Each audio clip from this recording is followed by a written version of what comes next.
I'm happy to join you and the rest of the world today to witness yet another milestone toward building a future towards better sanitation. We need to celebrate some key wins and progress, but also continue to raise awareness about sanitation as we mark World Toilet Day 2020 tomorrow. Sanitation was one of the most critical Millennium Development Goals globally, but as a world, we missed the target for sanitation, with people still living without access to safely managed sanitation, putting lives and economies at risk. Within Kenya, we still have 21 million people lacking safe sanitation. That's 40% of our country's population. With increased urbanization, evidence is showing greater health impacts of poor sanitation in dense urban areas are a key barrier to sustainable development. Locally, more than 36,000 deaths are recorded annually due to poor sanitation, and 5.6 million Kenyans still practice open defecation.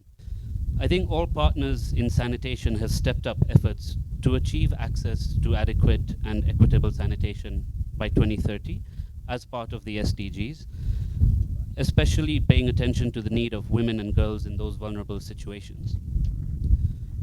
But given the state of where we are as a country, I think it implores us to have more inclusive approaches and partnerships to provide sanitation to the poorest, most remote, most marginalized, as well as those in rapidly expanding urban areas. Sanergy focuses on providing safely managed sanitation to residents living in the urban, non-sewered areas, particularly the informal settlements.